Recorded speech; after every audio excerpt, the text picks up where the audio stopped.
Siap. Prof Ko, selamat malam, matur nuwun niki sudah rawuh berkenan. Selamat malam Pak Andi, sehat Pak Andi? Jadi sehat, selamat tahun baru dulu niki, matur nuwun sangat. Selamat tahun baru juga, sehat selalu. Saya tadi sampaikan ini pertanyaan ini datang dari beberapa teman nih Prof. Mungkin nanti ada yang redundant atau yang sudah ditanyakan, mohon berkenan untuk menjawab lagi. Mungkin diawali dengan penelitiannya mungkin ya Prof ya. Ini mungkin secara singkat begitu kan ada orang nanya ke saya, beliau ini kan orang MIPA sebenarnya, lalu ini untuk kesehatan. Ide awal ini gimana sih Prof? Ya baik Pak Andi. Penelitian saya ini sebenarnya kan udah lama ya, jadi kolaborasi dengan kawan-kawan dari kedokteran itu sudah intens itu mulai 2016 lah gitu ya. 2016 kita mulai diskusi mengenai ya banyak hal.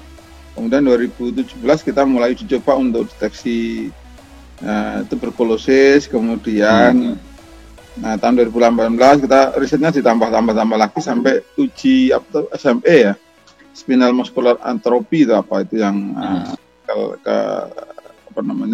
kelainan pada saraf otot atau apa yang kalau sudah dewasa itu menjadi lumpuh layu lah. Itu kemudian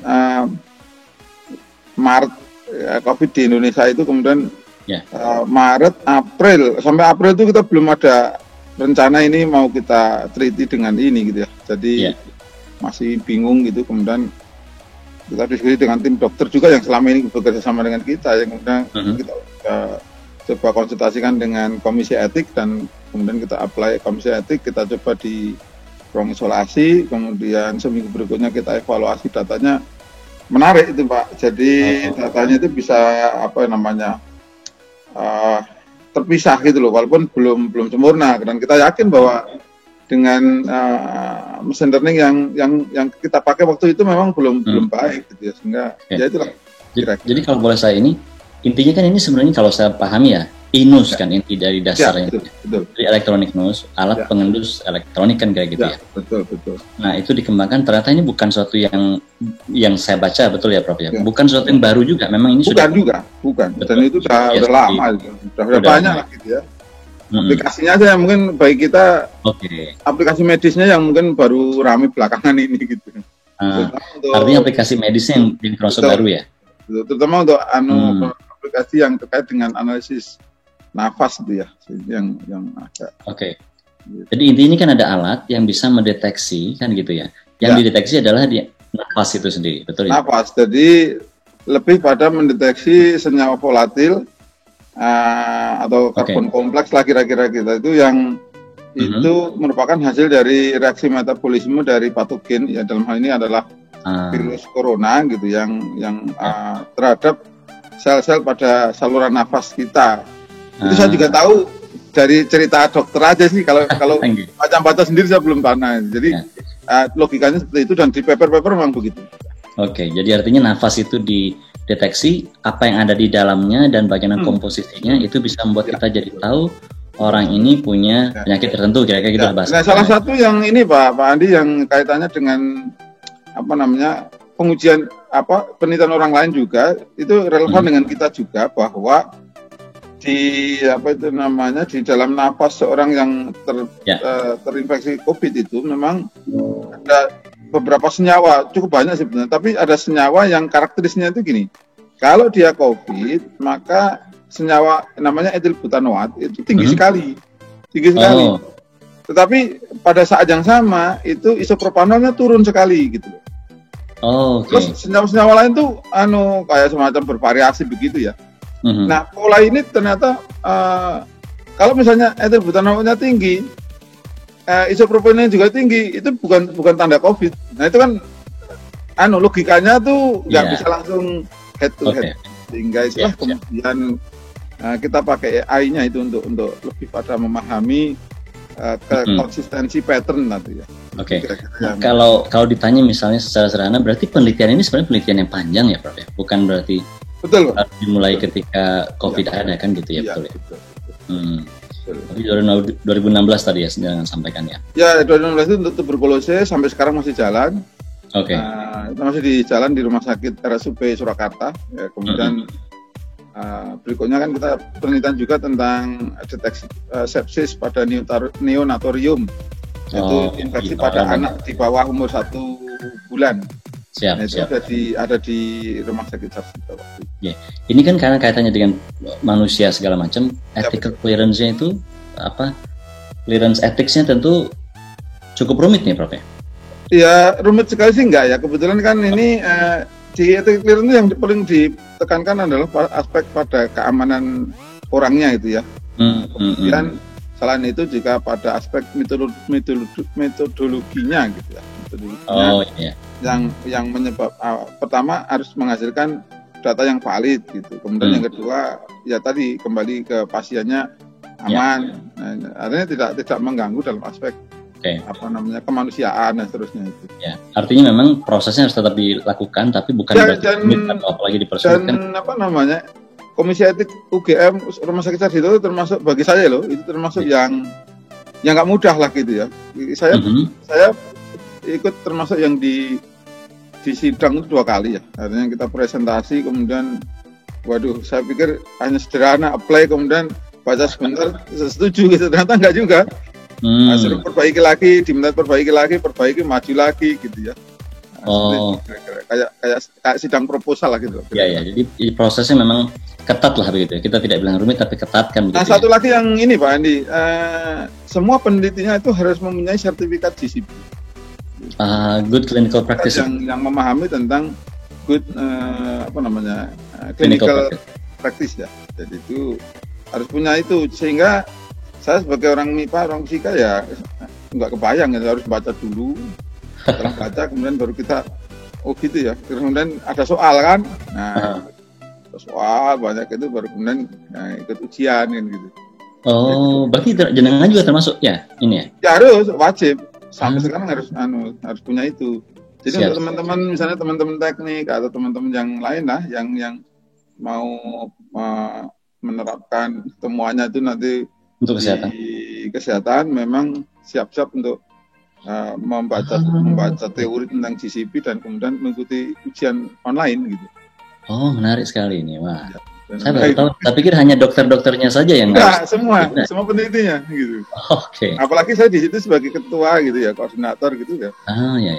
Itu wajib hukumnya gitu. Iya, siap. Terus ini Prof, kita lanjut dikit. Ini kan menggunakan AI ya. Saya awam sekali di bidang itu. Ini dengan sederhana berarti bagaimana nih Prof ininya? Logika di balik itu. Jadi gini Pak Andi, sebetulnya secara kasat mata saya dan Dr. Dianti sebenarnya karena membaca ribuan pola gitu ya, akhirnya tuh bisa ngira-ngira gitu. Ini kayaknya COVID gitu. Okay. Jadi akurasinya tuh kira-kira ya di atas 90% lah gitu. Bahkan mata itu. Tapi kan gitu itu enggak mungkin. Dari grafik saja ya? Ya, dari grafik itu kita sudah menebak. Karena ini tinggi, ini rendah, ini dan terusnya itu kombinasi itu dan kemudian kita bisa baca. Dalam prakteknya kemudian data itu kita ekstrakkan. Karena kan kalau time series kemudian kita masukkan semua kan sistemnya jadi berat.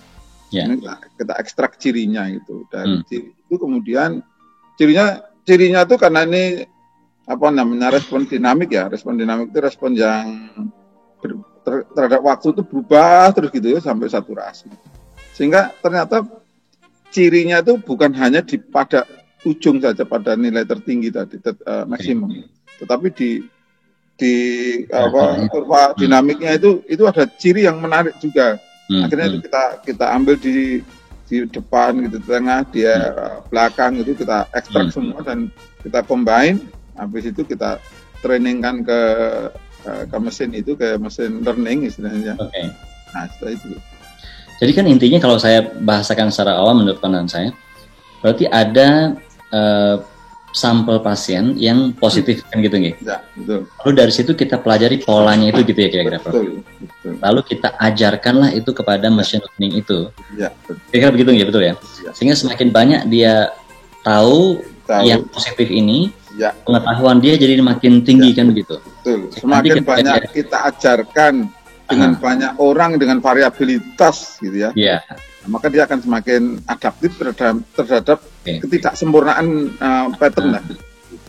Sehingga nanti ketika dia ketemu yang baru, dia akan banding itu dengan pengetahuan dia. Sehingga dia bilang, ini kita akan ingat itu. Nah, kalau bahasa matematika kan sebenarnya hanya dikalikan aja dengan faktor bobotnya tadi itu. Iya. Oke. Wah, ini menarik sekali. Nah, kalau melihat tadi itu sekarang Prof, sudah berapa sampel ya sampai hari ini, sampai kemudian dikonfirmasi kemarin? Kalau yang formal, ada formal itu yang betul-betul kita uji diagnostik itu hampir 2.000 lebih ya, 2.000 lebih sampel. Tapi hingga detik ini kan sudah ada di Pertamina, sudah ada di beberapa tempat kan. Nah itu datanya masih dikirim ke kami gitu, dikirim ke kami untuk kita pakai sebagai nanti untuk data training lagi gitu, sehingga harapannya nanti akan bisa diperbaiki lebih lagi. Nah, kembali ke tim ini Prof, tim peneliti ini kan berarti multidisiplin. Betul. Yang terlibat ada berapa sebenarnya? Kalau bisa kita. Sebetulnya core kita itu ada 3 orang, saya, Dr. Dian dan Dr. Ahmad itu sebetulnya tuh satu tim, penelitian macam-macam itu bertiga itu. Kemudian dalam perkembangannya kita coba libatkan yang epidemiologi seperti Dr. Yodi dia. Beliau wakil dekan di Fakultas Kedokteran. Dan ada Dr. Morita yang sekarang masih berada di mana dia? Di Eropa lah. Jadi bisa pulang gitu. Tapi sumbangsihnya itu sangat besar. Juga ada Mas Utomo, Mas Ito yang sekarang di Jerman itu juga memberikan sumbangan pemikiran dan lain-lain, sehingga totalnya berapa ya? Mungkin sekitar 5 atau 6 orang lah gitu. Oh, siap. Tapi peran mahasiswa itu yang penting Pak Andi. Oh iya, menarik itu. Sebetulnya kalau jujur ya, saya itu nggak bisa apa-apa tanpa dibantu mahasiswa. Artinya kita tuh kan pada tataran konsep aja gitu. Misalnya, Pak ini nggak bisa kenalin Pak, membedakan ini nggak bisa. Terus kita coba berpikir gitu ya. Ini kayaknya harus diekstrak di sininya gitu, coba gitu. Ternyata betul dan seterusnya. Seperti itu ini anunya. Dari aspek software-nya ya. Kemudian dari aspek teknis mesinnya sendiri itu kan jangan dibayangkan di dalam perjalanannya itu mulus-mulus saja, enggak Pak Andi. Ada yang mengalami keracunan itu artinya sampel yang sudah sangat pekat lah gitu ya. Sangat pekat gitu. Dan banyak sekali dalam perjalanan. Ada yang di awal-awal itu gini. Ini kan musuhnya itu kan alkohol, hand sanitizer. Nah, karena dulu kita nggak tahu ya gitu, tiba-tiba ini kok 1 minggu itu datanya jelek semua kan gitu. Begitu kita evaluasi, bener kita tanya operator yang ada di ruang isolasi itu misalnya. Nah, setiap ganti pasien, ambil napas ganti pasien dia cuci pakai hand sanitizer itu. Otomatis bau hand sanitizer tersedot masuk ke mesin.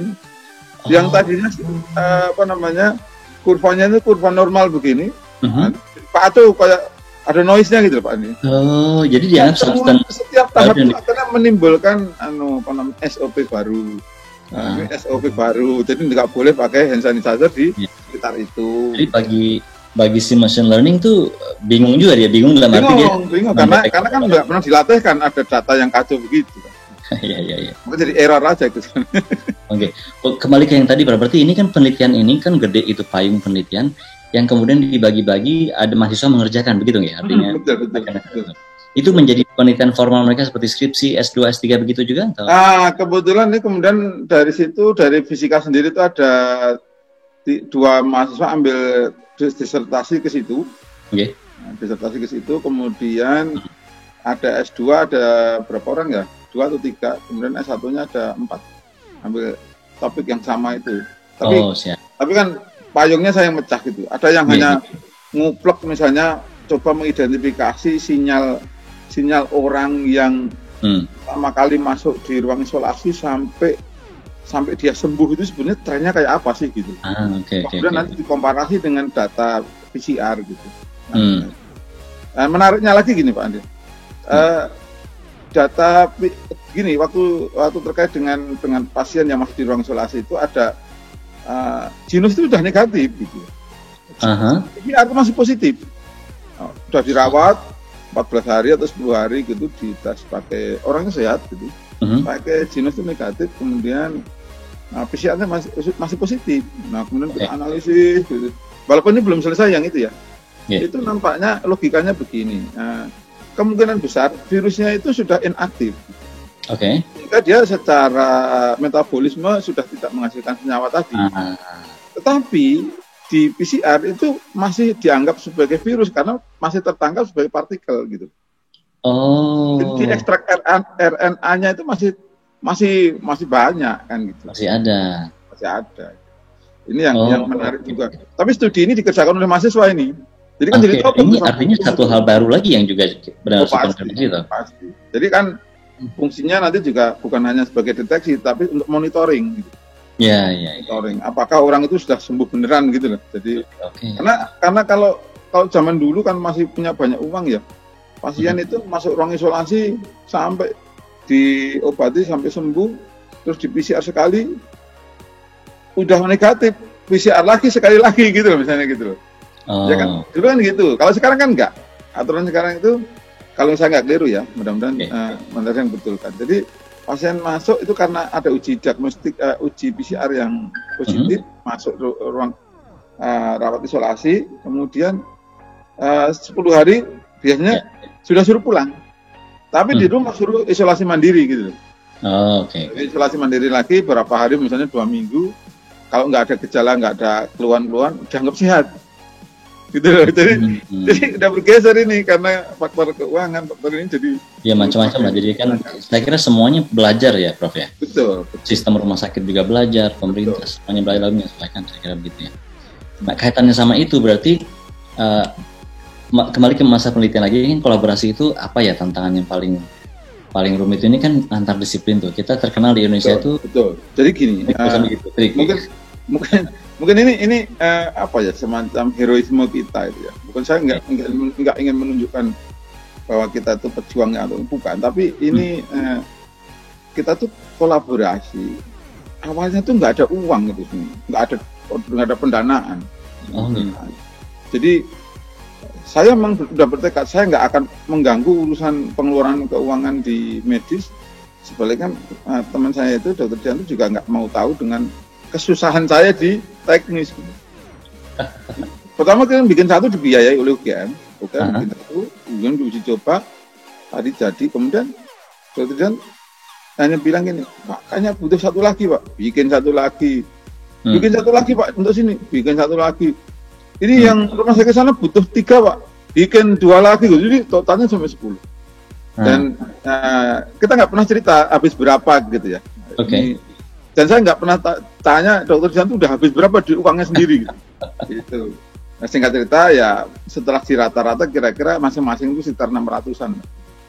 Oh gitu ya? Iya, jadi habis itu saya laporan ke universitas, ke Pak Argo, Pak, uang saya pribadi habis segini gitu. Gimana ini? Iya Pak, diganti. Oh gitu, jadi memang, ini jangan memang karena di awal mungkin pertama tidak selalu bisa kita meyakinkan pendana gitu ya. Betul Pak, itu kuncinya, itu masalah utama situ. Itu kan dianggap pseudo science ya, science yang nggak jelas lah gitu ya. Iya. Di awal-awal kan gitu. Confirm gitu ya. Itu ada jurnal-jurnal yang mengindikasikan bahwa dari nafas itu ada semacam fingerprint yang menjadi biomarker dari suatu kondisi gitu. Baru orang percaya gitu. Orang percaya itu belum langsung tak biaya enggak juga. Baru percaya, atau ada juga mengatakan that's nice gitu ya. Iya, mari gitu. Rata-rata kan Pak Andi tadi, jadi enggak sampai ke ini. Lanjutkan aja. Iya Pak, lanjutkan, tapi uangnya ini dah. Oke, siap. Tapi paling tidak syukurlah kemudian UGM memberikan dukungan yang positif. Iya pasti. Kami kalau nggak disupport UGM juga nggak jalan. Jujur aja, memang saya secure walaupun kita mengeluarkan dana pribadi pun, saya punya keyakinan UGM itu nggak akan mungkin diam gitu. Begitu kita lapori di ujungnya dan kita ada bukti bukti hasilnya ya. Hasilnya terutama ya. Ya itu tuh. Wah ya cepatlah kan. Iya. Ini sedikit rahasia dapur Pak Endi. Makanya kalau kolaborasi nggak dengan cara seperti itu, kepikirannya adalah uang terus untuk mendapatkan uang ya. Ya nggak ini gitu. Atau ekstrimnya tuh gini, ini saya sampaikan juga ke kawan-kawan gitu ya. Oh itu Pak udah kaya raya, enggak juga gitu. Emang kan saya itu udah dibayar, enggak juga gitu. Jadi iya, ini menarik nih Prof. Kadang-kadang orang mikirnya gitu, waduh sekarang Prof Kuat langsung jadi kaya raya nih. Oh gitu, enggak juga. Sampai sekarang itu ya semua jarwe bahasa Inggrisnya itu. Apa? Bayar duit. Tapi artinya begini, saya juga perlu klarifikasi, maksudnya biar penonton juga paham. Ini kan jelas dukungannya dari pemerintah dan UGM kan clear ya Prof ya. Maksudnya memberikan dukungan gitu. Udah habis untuk berapa bulan kan habis. Karena operasional APD, bayar honorarium tim yang di ruang isolasi, dan lain-lain, konsumable habis. Gitu. Oke. Jadi ke depan nanti mudah-mudahan nanti pemerintah akan memberikan satu ini yang tersendiri ya setelah nanti misalnya konfirmasi. Iya, mudah-mudahan. Tapi kita itu pokoknya cita-cita awal itu adalah bagaimana menyelamatkan bangsa ini dari paparan virus yang sekarang nggak terkendali. Mengapa? Karena OTG-nya itu kemana-mana nggak pernah tahu kan gitu. Betul. Kita nggak pernah tahu. Jadi kami itu mungkin kelelahan itu akan bisa terbayar kalau ini segera diimplementasikan tapi dengan metode yang tepat. Sehingga bisa menyapu tadi itu. Karena saya balik ke karena penelitian, ini banyak sekali yang bertanya, Bro. Sebenarnya ini publikasi ilmiahnya sudah sampai di mana gitu? Tunggu saja, ini sebentar lagi kita memang agak target ke jurnal yang baik. Rencana kita publish di, kalau nanti lolos ya ini Nature Communication lah gitu. Jadi ya kalau dari itu nanti nggak lolos kita turunkan lagi mungkin Scientific Report Nature. Nyun Prof, ini saya akan jujur-jujuran saja karena banyak yang bertanya. Ya. Sebenarnya secara logika atau urutan atau SOP begitu. Ya. Orang menduga ini harusnya ada publikasi ilmiahnya dulu yang confirm, lalu baru ada proses komersialisasi segala macam. Itu gimana tuh Prof sebenarnya? Jadi gini Pak Andi dan kawan-kawan semua bahwa mungkin Bapak Ibu nggak pernah membayangkan betapa kita itu kakinya itu kadang-kadang kepala kita gitu. Udah nggak kenal waktu lagi karena dalam ini sebenarnya penelitian harusnya 3 tahun gitu. Kemudian kita padatkan menjadi ya kira-kira 4 bulan lah gitu, efektif. Oke. Jadi sebenarnya betul ideal itu memang HKI-nya paten harus sudah disubmit kan. Ya, kebetulan pakai paten yang lama yang mengcover hampir semuanya itu. Hanya metodenya nanti kita patenkan baru. Kemudian yang kedua publikasi ilmiah ya mungkin. Saya kira itu yang kita perlu waktu ya untuk duduk ngolah data luar biasa banyak.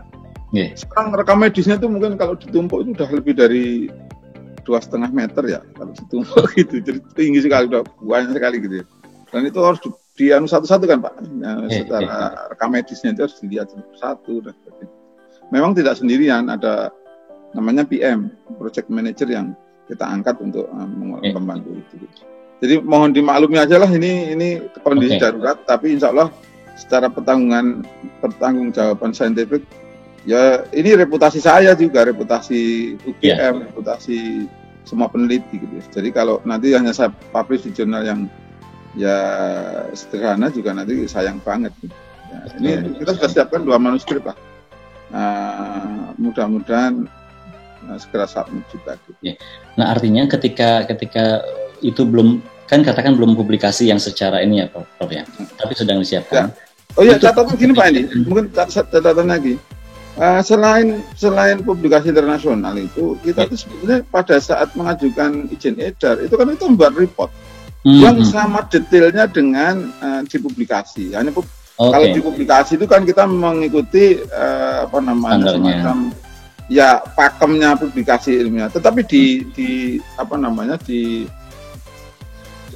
izin edar itu kami itu justru direview ada 9 orang. 9 orang itu. Wah kalau menurut saya tuh sangar lah gitu. Jadi kalau lebih sulit dari ujian disertasi lah kira-kira itu. Ya. Betul, saya merasakan dan itu yang pertama kita gagal, artinya tidak lolos. Kemudian kita kedua masih lagi gagal. Baru yang ketiga kita diminta nambah data untuk yang screening bebas, bukan di rumah sakit, bukan juga di ruang isolasi, sehingga kemudian kita makanya waktu di GSP ada DIAS itu kita operasikan alat di situ juga, itu kan namanya screening bebas. Kemudian juga dari Pertamina juga bantu kita, Pak ini kami punya data ratusan, banyak sekali itu, serahkan kami. Itu juga screening bebas karena bukan di rumah sakit. Iya. Jadi kalau secara saintifik itu tidak masuk akal, ya nggak mungkin kita lolos di izin edar lah. Jadi izin edar, izin edar yang kami alami itu memang penyelenggaranya itu Kemenkes, tetapi reviewernya itu bukan orang Kemenkes sebetulnya. Independen kan gitu ya? Independen, betul-betul independen. Oke, baik. Nah ini menarik Prof, ini mungkin perlu saya juga jadi baru paham sekarang. Idealnya kalau dulu kita pikir ya, kalau keadaan normal begitu, betul. Penelitian, lalu HKI, lalu publikasinya, lalu kemudian baru komersialisasi dan segala macam ya. Nah karena ini situasinya gawat darurat, sehingga mau dikompres begitu nggak kira-kira ya? Sementara proses review ilmiah sendiri masih standar, sehingga kita hasilnya tidak bisa ngikutin timeline mereka lah kira-kira begitu. Betul. Itu yang kedua. Yang ketiga, tapi kalau soal kesahihan ilmiah kita nggak ragu-ragu, karena ketika mengajukan edar sudah juga melalui proses ujian ilmiah yang luar biasa. Bahkan 3 kali kita Pak, 3 kali di full meeting, full board meeting itu ya. Artinya reviewnya itu 9 itu hadir dan semuanya tanya gitu. Pertanyaannya itu bukan tanya mengklarifikasi, bertanya menguji sebenarnya, tapi mengklarifikasi, habis itu maidu gitu. Apa bahasa? Tenang kok gitu ya. Iya itu. Ya itu harus. Ya kalau ini sungguh Pak, mana datanya? Tunjukkan lagi gitu. Jadi tapi ini sekarang ini prosesnya sedang juga menyusun naskah. Nah, manuskrip sedang yang satu sudah jadi. Kemudian yang satunya lagi sedang proses. Kemudian yang untuk itu kan dipecah-pecah kan akhirnya Pak, dari yang S3 sedang menyusun juga. Kemungkinan besar dari penelitian ini mungkin ada, estimasi saya mungkin ada sekitar 1, 2, 3, ada 6 lah, ada 6 manuskrip nanti yang kita. Tapi memang ada yang levelnya di daerah-daerah Nature, ada yang di bawahnya lagi, ada yang di kelasnya Elsevier dan seterusnya. Ya, wah saya doakan tuh semoga nanti lancar tuh Pak. Amin. Artinya kan itu masyarakat juga akan merasa lebih nyaman. Ya betul. Saya pun kalau ada produk baru, saya juga bertanya begitu. Siap. Ini sama itu tuh normal. Jadi artinya jangan sudah sangat paham lah kenapa orang. Paham. Jadi istilahnya kondisi sekarang bagi saya itu sesek sebetulnya. Seseknya apa? Publikasi belum gitu loh. Itu kan pertanggungjawaban ilmiah gitu. Jadi bukan kita tuh happy ketawa-ketawa itu sebenarnya. Di hari-harinya itu sebenarnya sedang merenung, ini tuh menceritakan apa dan seterusnya. Sampai ini sampai pengaruh makanan gitu ya. Pengaruh makanan itu kita analisis semua. Berapa pengaruhnya, berapa persen pengaruhnya, atau berapa persen signifikansinya, atau berapa nilai P-nya itu loh yang namanya itu. Ya itu kan nggak mudah itu, karena itu harus membaca rekaman data dari pada waktu pasien itu diminta hembuskan apa, kan dia ngisi macam-macam. Habis makan apa, berapa makannya, dan seterusnya itu kemudian diolah manual itu Bang Karim. Artinya kalau kita ngomong soal penelitian, itu sendiri adalah subjek penelitian yang harus harus dilalui itu. Betul. Artinya dengan kata lain kan begini. Kalau saja dibiarkan suasananya normal, kita tentu pengennya juga normal seperti tadi kan. Itu kasih dulu kan begitu. Tapi betul nggak ini Prof? Memang ada semacam dorongan dari pihak, katakan pemerintah atau mungkin UGM untuk memang mempercepat ini, betul ya begitu ya? Ada. Ditanya terus, makanya saya tuh seseknya di situ.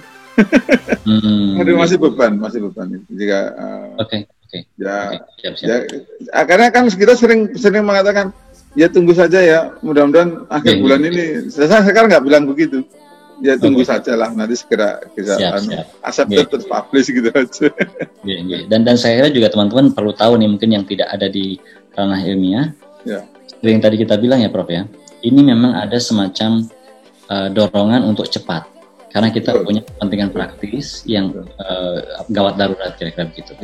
Tapi di sisi lain proses review ilmiah itu juga, ya mereka harus menjaga kualitas kan. Pasti. Karena itu kalau kita itu natural Pak. Jadi tadi sore ada yang datang ngasih tahu, Pak, kami punya produk untuk membunuh virus. Sebentar, saya tanya, apa? Terus tunjukkan alatnya. Barusan sore tadi itu, saya juga pegang alatnya itu. Sebenarnya bukti ilmiahnya ada nggak? ini Pak pengakuan dari seseorang, apa namanya, testimoni ya. Okay. Itu jangan testimoni. Kalau mau tembus ke pasar internasional, lakukan ini apa namanya, uji klinis lah, uji klinis. Nah, bagaimana prosedurnya? Nanti tanya ke saya sebut Pak Wira yang di Kemenkes itu yang mengenangani itu. Tanya aja dulu prosedurnya bagaimana gitu. Nah itu kalau produk yang tadi diklaim dari testimoni, kan biasanya orang testimoni itu nggak laku. Gitu. Kadang orang mikir gitu sekarang, apalagi testimoni orang terkenal, mereka merasa sudah cukup. Itu enggak berlaku lah di itu. Betul. Nah, terkait dengan uji klinis, kalau kita sendiri di Genus ini, bagaimana proses uji klinisnya itu? Lalu ada yang bertanya juga ke saya, uji klinis ini bisa diakses nggak sih sebenarnya sehingga orang jadi tahu atau jadi? Katanya ya. Gini, uji klinis kita tuh ada 2 tahap. Uji klinis yang pertama itu namanya uji profiling. Uji profiling itu waktu itu kita lakukan di ruang isolasi untuk yang positif dan yang negatif di luar ruang isolasi. Artinya semua yang kita katakan negatif maupun positif itu berdasarkan uji PCR. Jadi jadi mereka terkonfirmasi dulu oleh PCR. Iya, ini negatif baru diambil napasnya. Ini untuk kontrol gitu loh. Siap. Jadi seperti itu di ruang isolasi dan di luar ruang itu. Dan waktu itu kan sempat heboh bahwa akurasinya 97% kan. Ya memang 97% itu kan akurasi mesin di dalam menerjemahkan, memastikan bahwa orang ini positif negatif berdasarkan informasi dari PCR tadi. Dan itu tinggi, karena apa? Karena pasiennya homogen. Homogen itu maksudnya di ruang isolasi semua. Berarti kan dia memang gejalanya tuh ya hampir hampir merata lah gitu ya. Jadi sehingga mesin itu mendeteksinya relatif polanya itu tidak terlalu sama, hampir homogen lah, Itulah kemudian, tapi nilai segitu itu baru bisa kemudian kita olah, kita analisis, kita olah, kayak bikin paper juga. Baru kemudian kita ajukan ke Kemenkes untuk permohonan izin uji performance itu termasuk endurance, macam-macam, keamanan kelistrikannya, kemudian kestabilan part-partnya itu juga luar biasa menurut saya tuh. Yang itu kemudian data-data standar itu kita patuhi untuk membuat mass production. Kalau kita, ya gini Pak Andi, ini cerita menarik ya. Waktu kita membuat hanya satu gitu, satu kayak seorang sempurna. Membuat satu terus saya pakai bisa untuk ngetes minumannya Pak Andi itu misalnya ya. Jadi konsisten. Tapi begitu membuat 2, beda Pak ini. Pada sampel yang sama itu beda gitu. Walaupun nanti polanya mirip-mirip, tapi beda itu bahaya gitu. Terus membuat 10 apa lagi? Wes mumet Pak itu. Pusing. Siap. Itu mirip ini Pak, kalau kata ibu saya tuh kan kalau masak, kalau bikin satu adonan enak aja. Kalau kamu bikin 27 adonan dan sama enaknya, nah itu baru pinter masak. Itu baru keren. Nah, itulah kalau alat itu namanya uji performance. Itu di fasilitas uji alkes milik Kemenkes juga kan. Ya, jadi dari situ nanti kita kan mengklaim, kita juga nguji di lab.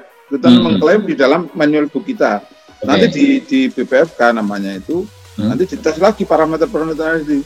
Jadi nanti kalau parameter klaim kita itu lebih baik dari yang punya BPFK, maka yang kita pakai BPFK. Atau sebaliknya, kalau gitu. Iya. Ya, jadi kita gunakan yang hasil terendah mungkin gitu ya. Worst case scenario. Iya, betul. Yang beresiko lah ini. Nah, Prof, kembali yang tadi kan waktu uji profiling itu, betul nggak ini pemahaman saya? Jadi ada orang yang sudah pasti positif, pasti negatif berdasarkan PCR test. Itulah yang kita tes begitu nih. Dan itu dipakai untuk membangun otaknya itu, Pak. Siap. Jadi itu kan untuk training ya, untuk training. Terus tahunya 97% dari mana? Ya tadi data sekian ratus itu kita belah secara random. 80% untuk training, 20% untuk testing. Maka yang disebut dengan 97% tadi itu sebetulnya itu adalah hasil yang sebetulnya masih keluarganya sendiri. Gitu. Maksudnya itu keluarganya gini, pasien yang masuk di ruang isolasi itu tidak hanya sekali dites nafasnya, tapi sejak dia masuk setiap hari dites sampai sembuh gitu loh. Oke. Itu berarti kan mungkin sebetulnya kalau di logika itu. Oh, siap.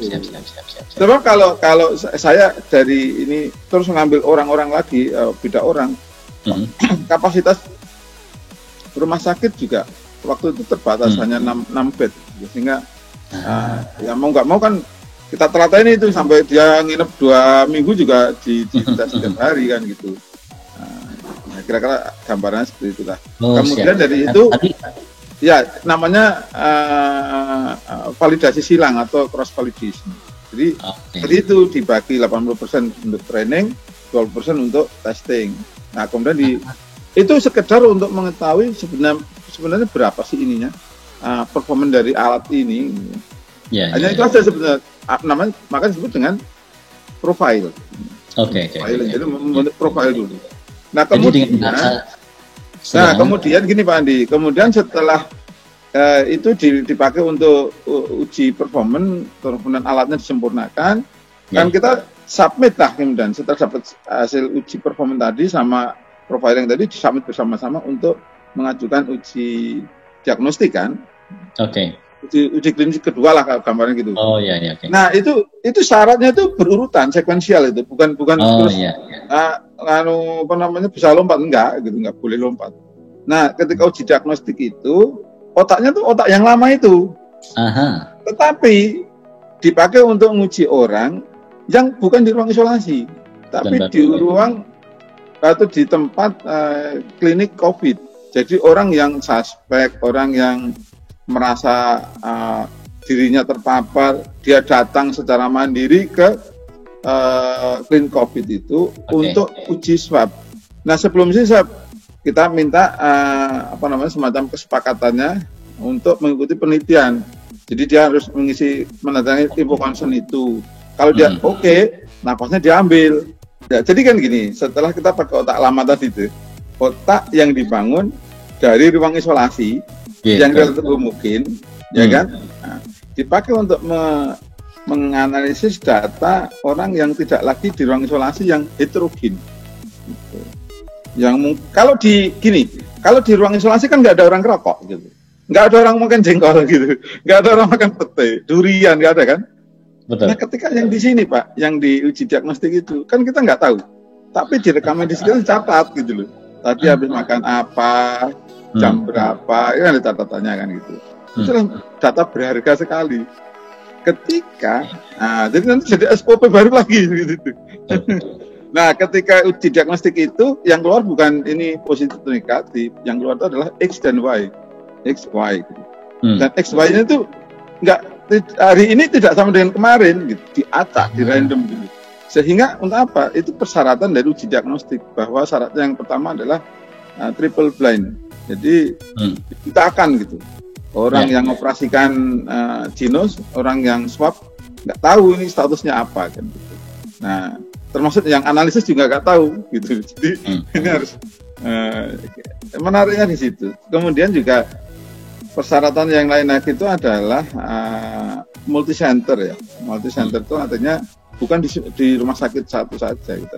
Banyak rumah sakit. Itu kira gambarannya Pak. Jadi maka dari itu kemudian kita analisis. Ya kalau akurasinya turun ya wajar. Wong itu dibangun pada saat dia mungkin dipakai untuk yang heterogen. Nah, terus bagaimana yang sekarang gitu? Yang sekarang ini sudah kita improve metodenya itu. Ya, metodenya sudah kita improve, otaknya diimprove, masih berdasarkan otak lama sebetulnya, tapi improvement ekstraksi cirinya itu tidak lagi menggunakan yang konvensional tadi. Ya gitu lah yang makin banyak yang sudah dia ketahui atau deteksi, maka makin pintar dia kan. Makin pintar. Nah, ini nanti masih ada satu lagi uji Pak, walaupun ini udah komersial ya. Namanya adalah uji diagnostik post marketing. Itu masih ada uji lagi gitu, dan itu memang diperlukan. Artinya dan dilakukan secara independen. Masyarakat bagaimana gitu ya? Ada prosedurnya Pak, jadi bukan pengakuan lagi, nanti harus ada betul-betul independen dikerjakan oleh orang yang nggak punya kepentingan sama sekali. Nah, jadi sudah ada aturan-aturannya dan ini sedang mulai kita siapkan sekarang. Nah, ini menarik nih karena kan basisnya artificial intelligence tadi. Intinya itu mungkin yang tidak memahaminya juga perlu tahu. Kalau saya kan juga awam. Jadi intinya alat ini telah dikenalkan dengan tadi tentang pola-pola sakit itu kan gitu ya. Betul. Sehingga itu dia mengenal katakan berapa ribu tadi dia tahu oh yang namanya sakit itu begini cirinya kan gitu. Itu yang di memori dia. Ketika dia teskan ke orang baru dan ternyata mirip dengan yang dia ingat maka dia bilang oh ini sakit. Kalau tidak mirip oh ini nggak sakit kira-kira gitu ya Prof ya. Jadi sebenarnya tergantung sekali dari seberapa pengetahuan yang sudah dia punya sebelumnya kan itu. Iya. Ternyata dan satu lagi Pak Andi, bukan sekedar itu saja, yang juga penting itu ternyata ekstraksi ciri atau apa namanya kalau bahasa Inggris itu feature extraction. Iya. Ketika saya punya sidik jari ini, ekstraksi ciri kita tuh nggak tepat, maka nanti ini pas luka dia nggak kenal kan gitu. Yes, betul. Kira-kira seperti itu. Iya. Nah, itu yang unik di situ, yang itu yang ya keunikan kita di situ. Oke, wah ini menarik. Seperti antivirus kan gitu ya, Prof ya. Antivirus di komputer itu mungkin anak-anak muda lebih. Betul itu juga sama. Itu kan mengenali pola kan itu. Iya. Sama itu mengenali pola. Makanya antivirus perlu diupdate kan, ngoten nggih. Oh iya, termasuk ini nanti Pak. Di ini nanti kita punya program update itu nanti otomatis. Begitu terhubung ke internet, komputer yang dipakai itu atau mobile phone yang kita pakai nanti terhubung ke mesin Jinos ini, maka tiba-tiba ada please update. Iya. Jadi berarti dia ada update otaknya itu. Betul. Mengapa diupdate? Ya tadi itu dari data-data yang sebelumnya kita dapatkan itu dan itu valid ya, harus valid dulu. Betul. Kalau antivirus itu kan begini, Prof. Kalau di antivirus software ya, katakan satu hari si antivirus ini sebenarnya mengenal 1000 virus. Kira-kira gitu. Betul. Begitu ada virus yang termasuk di dalam daftar dia dikenali sebagai virus, tapi kalau ada virus baru dia nggak akan anggap itu virus kan kira-kira. Tapi begitu kemudian si programmer tahu ditambahinlah daftar virus itu menjadi 1000 virus. Seperti itu. Jadi betul sama Pak. Jadi virus-virus yang muncul baru itu nanti ditrainingkan ulang, otaknya jadi baru lagi kan gitu. Nah kalau misalnya ini Prof, tadi kan kita bicara soal sampel tuh ya, jenengan sudah sampaikan tadi ya sekitar 2000 ya. Sekarang juga sudah jauh sekarang lebih ya sudah mungkin udah 5.000 entah 10.000 udah kan. Karena kan udah mulai nyebar kan itu. Termasuk yang tadi Prof tentang uji klinis tadi, itu datanya sebenarnya boleh diketahui nggak sih Prof oleh orang? Kalau datanya sebelum kita publish di paper belum kita boleh tahu. Oke, jadi itu kan juga etik. Memang menunggu dulu publikasi karena data mentah itu kan juga nggak bisa dibaca sebetulnya. Iya betul. Dan orang juga mungkin nggak tahu itu kan. Juga nggak tahu, tapi yang mau tanya banyak itu. Pak contohnya kayak apa gitu. Kita kalau kasih itu mungkin mereka juga nggak ngerti kan gitu. Nggak ngerti. Nah kembali ke yang tadi kan banyak sekali istilah umum nih orang awam mengenai seberapa akurat begitu bahasa yang ditanya saya. Kita udah sering bahas ini sebenarnya mungkin bisa ngasih ini, ngasih pencerahannya tuh. Ya akurat itu sebenarnya nanti kita geser sebentar ya. Sebenarnya ternyata ketika saya bidang engineering atau bidang sains seperti bidang saya ini, akurat itu kan sebenarnya ketepatan ya terhadap suatu nilai yang benar. Yang benar kita anggap benar terhadap nilai standar. Jadi kedekatan selisih antara nilai yang standar dengan nilai yang kita ukur itu kan sebenarnya kan akurat sebetulnya. Itu saya sama karena kita sama-sama. Ya kalau presisi kan berarti dari pengulangan itu. Kalau makin presisi berarti standar deviasinya kira-kira ya kecil sekali lah. Itu. Nah kadang-kadang ada sistem yang presisi tapi tidak akurat atau akurat tapi tidak presisi gitu. Banyak-banyak kan atau yang diinginkan kan ya akurat ya presisi. Ternyata di dalam bidang yang sekarang saya geluti ini ya saya belajar dari kawan-kawan dari medis itu memang luar biasa. Jadi cerita mengenai akurasi alat itu sebenarnya akhir-akhir itu tidak ada gunanya sebetulnya. Oke. Gitu. Nggak ada gunanya, nggak terlalu berguna. Karena itu tidak terlalu menggambarkan real. Nah, kita sekarang bicara mengenai kelompok atau bicara mengenai individu sekarang, individual, pengujian individual atau pengujian kelompok. Yang biasa ditanyakan orang kan sebetulnya pengujian individual kan sebetulnya. Ya, pengujian individual itu artinya kalau saya tuh tes itu seberapa akurat sih saya itu gitu kan gitu. Nah, itulah yang sebelumnya yang kalau kelompok tadi jadi tadi pagi saya juga ngobrol dengan Dr. Vito, dengan Dr. Dian juga, dan cerita-cerita tentang itu. Sebenarnya Dr. Vito itu menjelaskan gini, di dalam satu kelompok, kemudian saya buat angket itu, ternyata saya itu paling favorit gitu. Paling favorit. Tapi ternyata kelompoknya itu kelompok di keluarganya kan gitu. Bagaimana itu kalau satu RT gitu. Nah itu namanya, kita nanti berbicara mengenai sensitivitas dan spesifisitas gitu, di kelompok gitu. Nah kita ya seperti itu kira-kira. Jadi akurat itu sebenarnya kombinasi dari keduanya itu. Jadi akhirnya ini sebenarnya tidak terlalu menggambarkan real kalau saya itu nguji. Nah kalau individu sebetulnya ini juga mohon maaf bagi kawan-kawan medis kalau saya salah ya, saya baru belajar ini, baru belajar memahami. Kalau individual testing itu, maka yang dipakai adalah PVP ya, positive predictive value, gitu. Atau yang satu lagi adalah negative predictive value.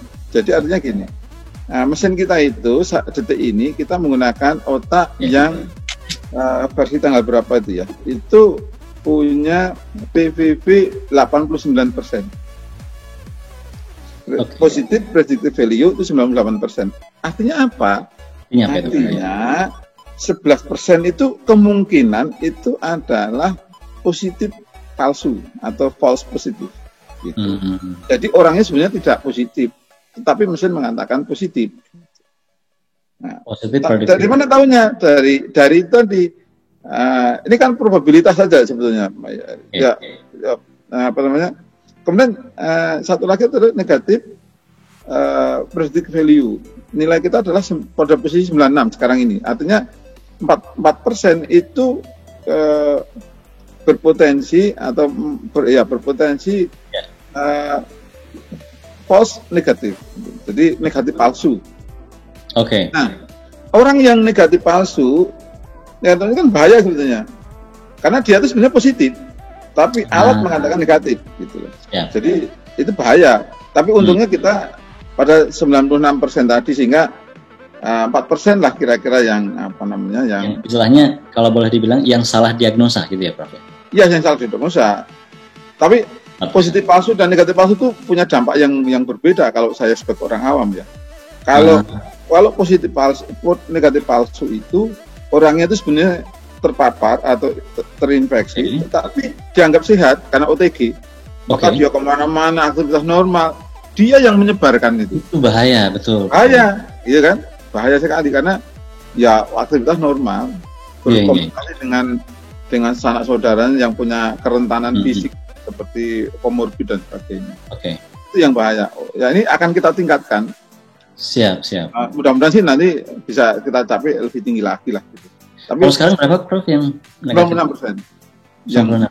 Yang NPV ya. Ada 4 yang tadi berarti dalam. Ya peluang juga itu bukan nilai eksak, itu nilai probabilitas juga. Artinya tidak. Artinya dengan kata lain tuh mesti ada yang Dan satu lagi yang tadi adalah positif predictive.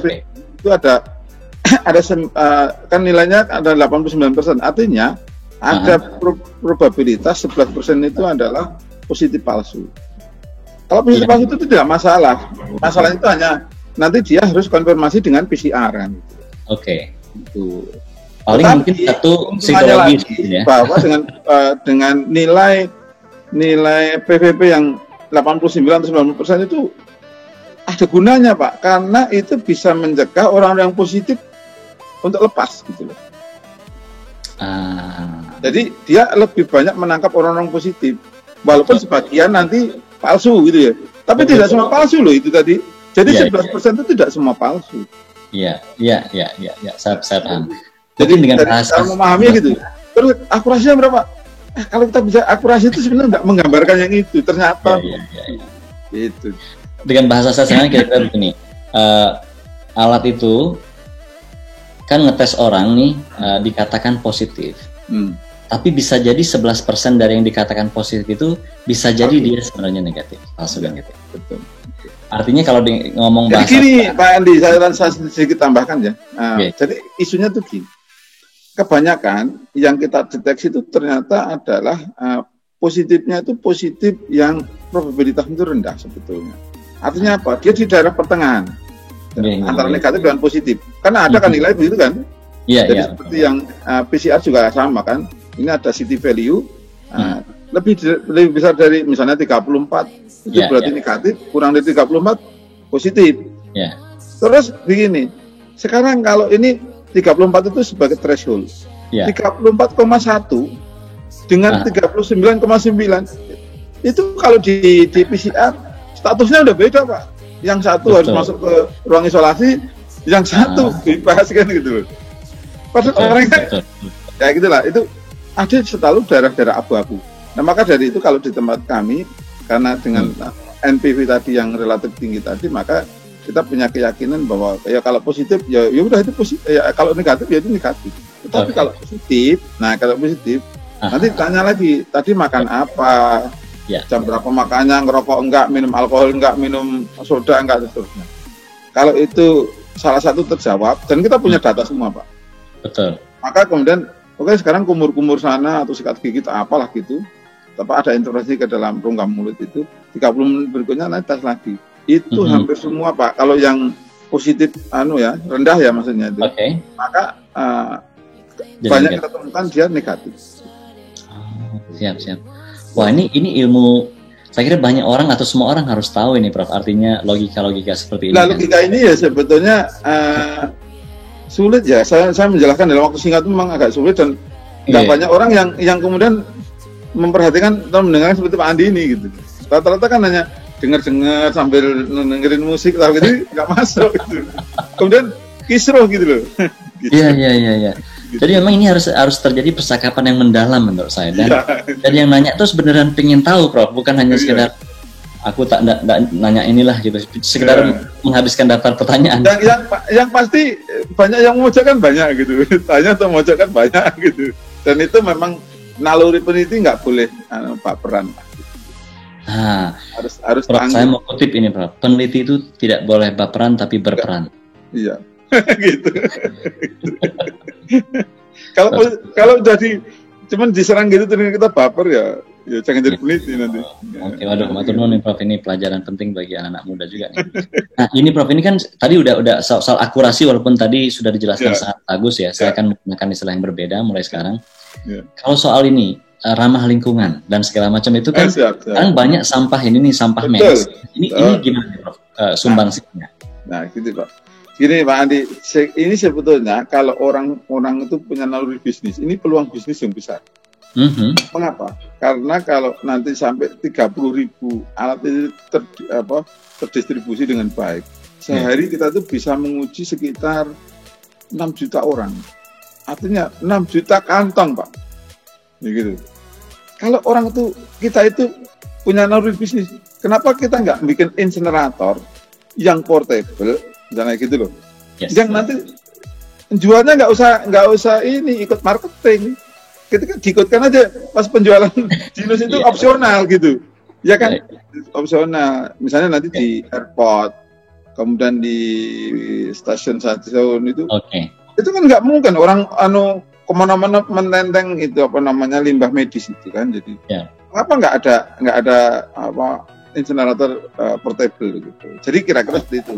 Dan teman-teman kimia MIPA kemarin saya tanya, dan saya kira di teknik saya kira juga paham bahwa dari situ sebenarnya kalau di pirolisis ini di minyak bakar lah gitu ya. Iya kan karet, plastik itu sebenarnya kalau di proses pirolisis dia jadi minyak. Nah kalau saya masuk di situ karena bisnis itu, riset saya nanti bergeser lagi kayak gitu. Ini menarik Andi, silahkan disampaikan ke kawan-kawan, ini bisnis besar. Betul. Karena selalu ada di COVID begini Pak Andi, kami sedang masuk kepada ranah untuk pengembangan. Jadi gini, satu lagi yang penting saya sampaikan ke kawan-kawan semua bahwa mungkin enusnya sama, Jinos D19, tetapi mulai minggu-minggu ke depan atau bulan, pokoknya tahun ini lah kita sudah bertekad untuk menggunakan mesin yang sama itu untuk uji misalnya kanker paru misalnya. Kan sama itu. Kalau di jurnal banyak sekali kanker paru pakai elektronik itu banyak sekali. Kemudian juga untuk untuk ini pneumonia. Untuk penyakit-penyakit yang terkait dengan saluran nafas itu sangat banyak sekali dan itu termasuk tuberkulosis. Jadi nanti kalau riset tuberkulosis sudah selesai, otaknya tuberkulosis tinggal dimasukkan ke yang genus yang sekarang ini ada opsional. Kita mau uji apa? Tuberkulosis ya pencet nomor 2 gitu. Jadi dia gitu loh. Gitu. Sehingga kebutuhan plastik itu nanti akan tetap banyak gitu. Jangan khawatir. Kalau Anda kawan-kawan di sini yang mau investasi untuk bikin insinerator portable, ya nggak portable banget lah, tapi bisa dipindah-pindah dengan mudah. Maka saya ikutkan di dalam tidak perlu biaya marketing gitu. Marketingnya ikut. Betul. Udah nempel di situ aja, Prof ya. Nempel di situ, opsional gitu. Mungkin bagi teman-teman yang belum paham ini, mungkin kita perlu jelaskan juga. Intinya kan adalah karena yang diperiksa itu nafas ya, maka pasien akan menghembuskan nafas ke sebuah kantong plastik ya, Prof ya. Kantong plastik itu kemudian ditutup, lalu itu yang dites. Jadi artinya kantong plastik itu yang tadi Prof Kuat maksudkan sebagai sampah dalam tanda petik yang memang bisa dikelola harusnya dengan tadi kan berbagai macam kesempatan atau kemungkinan bisnis gitu ya. Jadi ini sebenarnya masalah itu selalu mendatangkan peluang kan. Betul. Kalau mau. Betul. Atau ada lagi itu apa itu? Kita nonton di sebuah film ada lagi yang bilang gini, kamu tidak boleh menyebut itu masalah sampai kamu temukan sebuah opsi solusi katanya. Iya, itu juga kan betul ya. Nggak boleh cuma komplain dia bilang gitu. Cuma komplain semuanya juga bisa itu masalah. Kalau kamu nggak temukan opsi solusinya udah nggak usah ngomong katanya. Betul, setuju. Kalau tadi kan Prof bagus tuh. Jadi kita tahu nih ada sampah medis. Tapi kita juga tahu nih opsi peluang yang timbul karena itu juga ada kan. Saya banyak kasih kawan-kawan itu ini nih bisnis besar, bukan hanya masa COVID, kedepannya akan ini. Bahkan saya itu punya cita-cita sebentar lagi mau bikin pilot project untuk ngolah sampah pasar Pak, gitu. Yang dari plastik itu. Gitu. Nanti itu plastiknya kita edukasi masyarakat yang di pasar itu untuk memisahkan plastik dari yang organik. Nah plastik itu nanti kita olah menggunakan jadi minyak. Mungkin nggak akan kembali modal nggak apa-apa, tapi ini lingkungan sudah diamankan ini loh Mas. Nah kalau kita nggak pernah berpikir begitu Pak Andi, saya itu kan tinggalnya dekat pasar gitu. Itu cuma dibawa ke penampungan ini, kemudian ditumpuk aja kan itu, di sana juga nggak diolah gitu. Gitulah. Nah bagaimana kita mulai berpikir nggak hanya COVID itu, masalah COVID itu kan hanya lewat sebentar nih mudah-mudahan. Tapi masalah kita di sampah itu nggak akan terselesai. Kalau kita tidak membuat sistem yang kita inovasi sendiri. Kalau kita ikut Jepang misalnya, itu ada pengolahan sampah yang megah sekali. Ya wajar, mungkin kita nggak mampu di situ ya, karena mahal sekali ya. Nah, bagaimana kita sesuaikan dengan kondisi di sini ya, pakai portable ininya, jadi bahan bakarnya nanti ya dari minyak yang dihasilkan itu misalnya gitu. Mungkin kurang, ya nggak apa-apa, nanti tinggal nambah kan dikit kan gitu. Ya memang mau sampah harus jadi cost.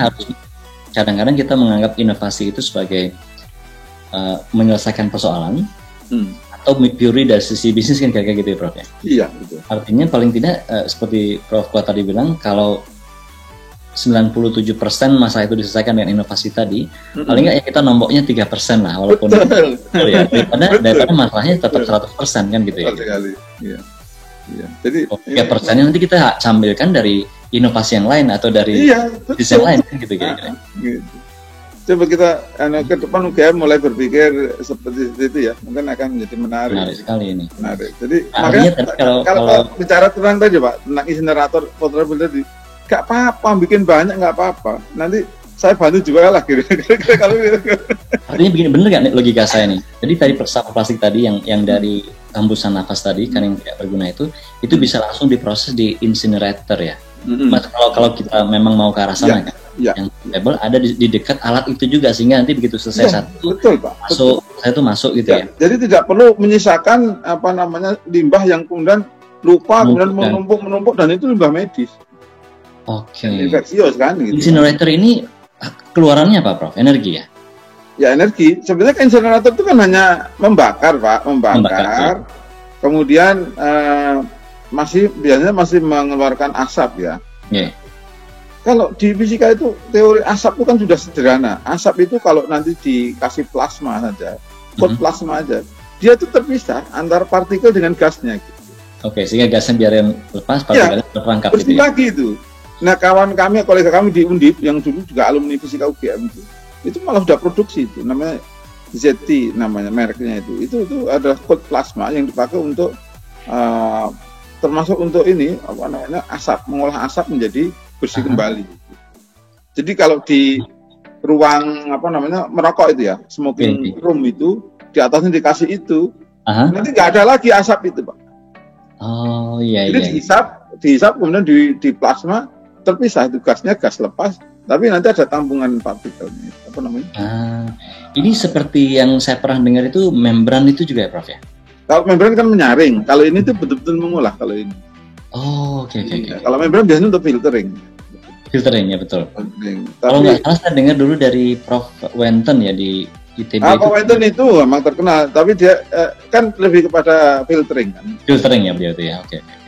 Baik air maupun udara. Kalau beliau kan memang nggak bisa dilawan, Pak Wenten.